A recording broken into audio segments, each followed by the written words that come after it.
looks something like this. That's why it's up to you to choose the right metering mode in order to help the camera figure it out. Most SLRs offer several metering modes to choose from, and each evaluates the scene in a different way. The most sophisticated metering mode on most cameras is called either evaluative metering, honeycomb metering, or matrix metering.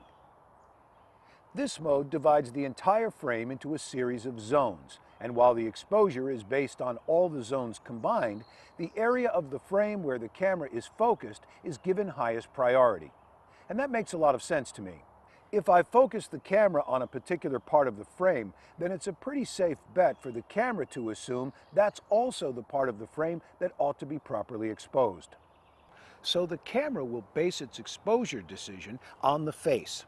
Not because it's a face, but because that's where the camera is focused. Other metering mode choices on most cameras include center-weighted and spot metering. Center-weighted metering measures the entire image, but when computing the proper exposure, the camera gives extra priority to the center of the image.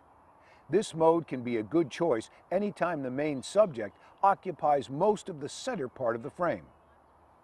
Spot or partial metering measures an even smaller area at the very center of the frame, covering 5 to 9%, and disregards the rest. Spot metering can be a good choice for those occasions when your main subject is centered in the frame and situated in front of a background that is either a lot brighter or darker. So the best setting to trust for most situations is evaluative. It might not be perfect every time, but overall, it will be very close.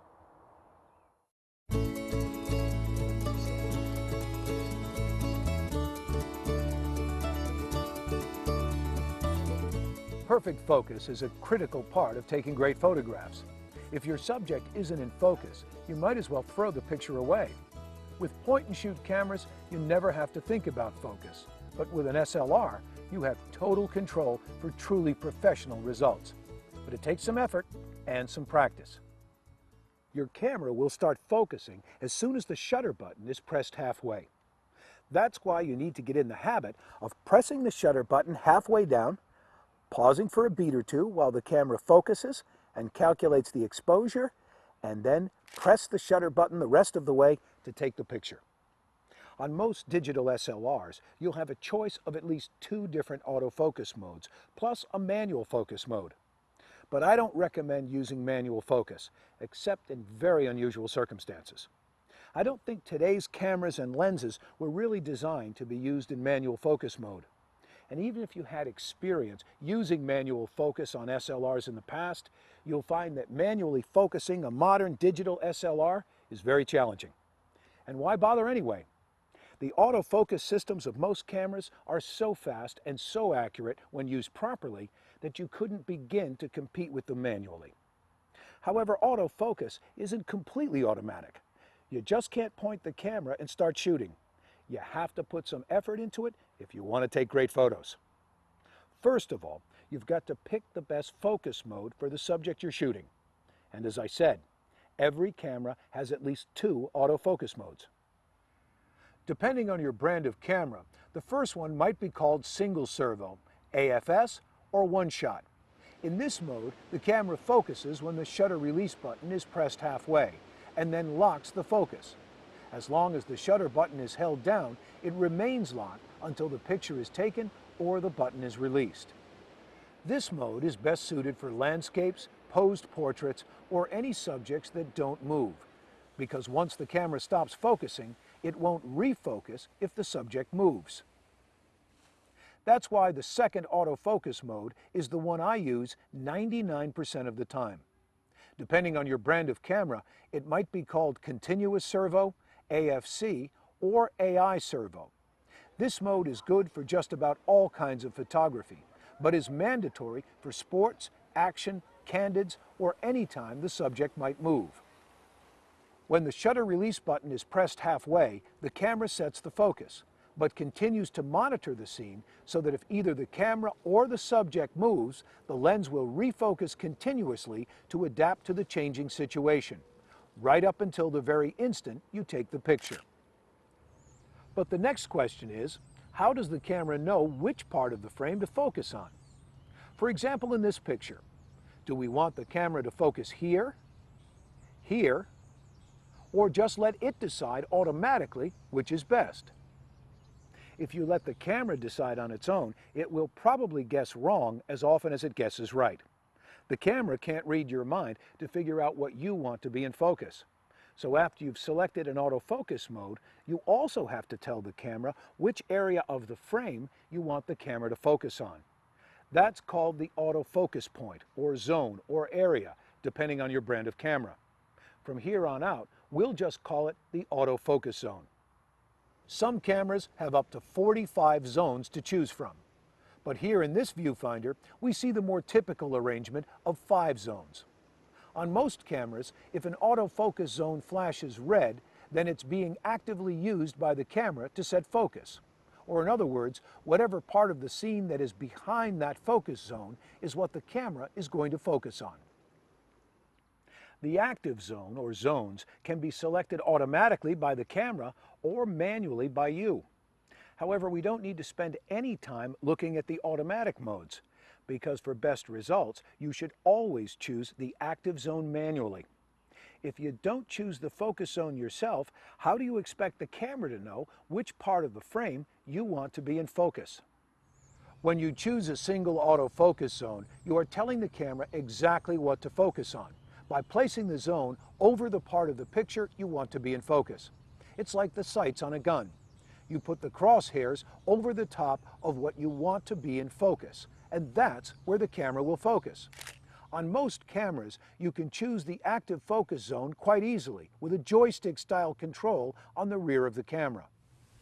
Which one of the zones you choose at any given time is up to you, and your choice will vary depending on the subject and how you are framing the shot.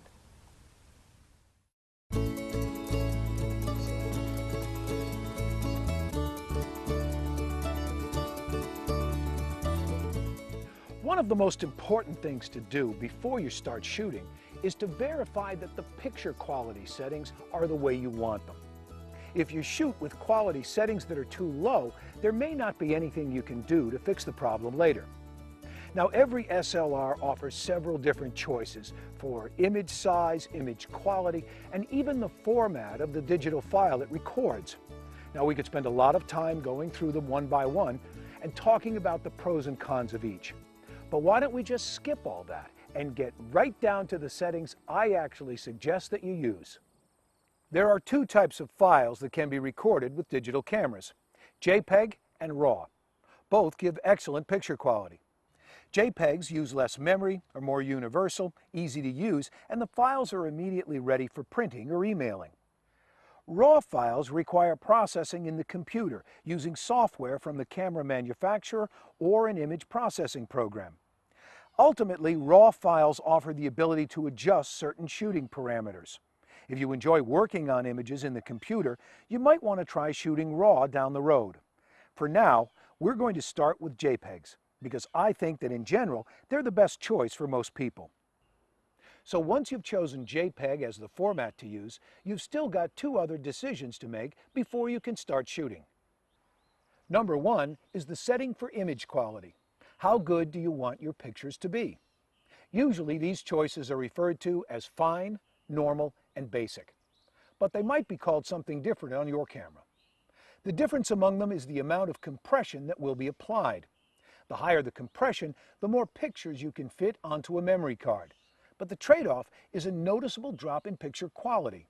So fine is always the best choice. And finally, you need to select an image size.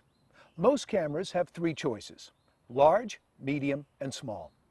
This decision is a no-brainer. You should always shoot at the largest image size your camera offers. So, bottom line is to shoot JPEG files on the best quality setting and the largest image size. And you can forget about all the other choices. You can always shrink a picture later on the computer or make the file size small enough to email to a friend. But if you don't shoot at the best settings to begin with, your options will be very limited.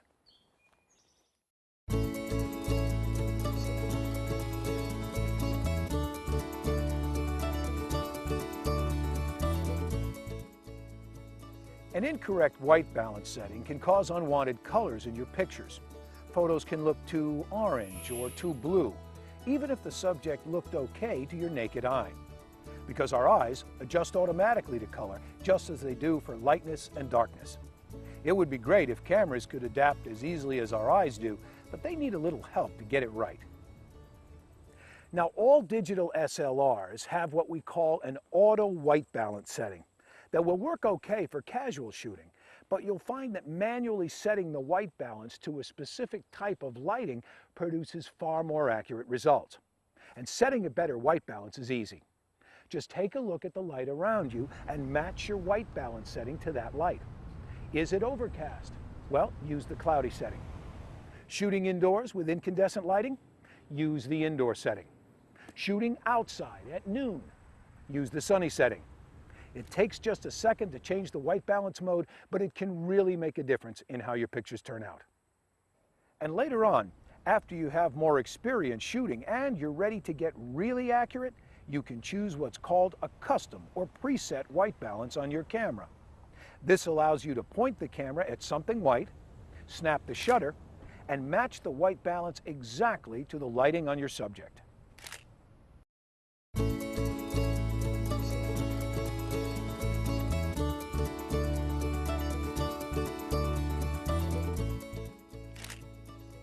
The built-in flash on your camera can be quite handy in situations where there isn't enough light.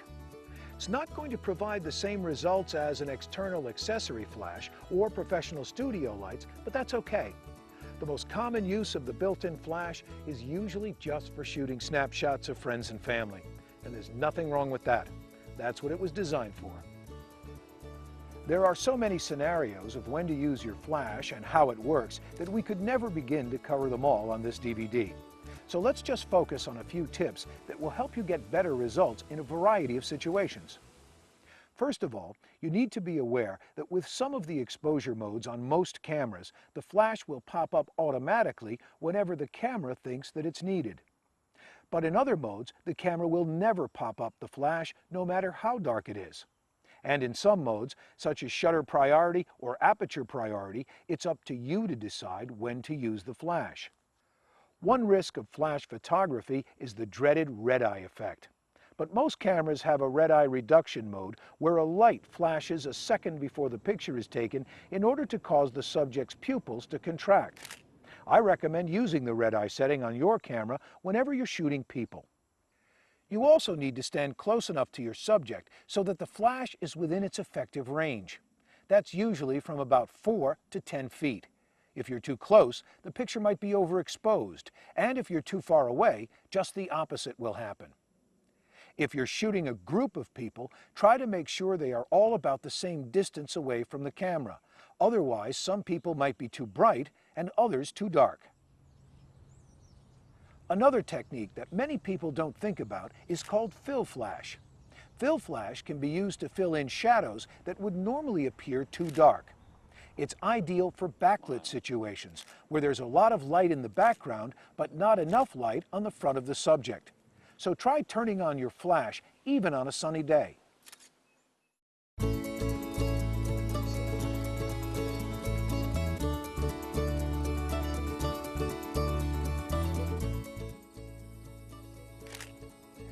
Now, when exposure, focus, and white balance settings have been chosen, the final step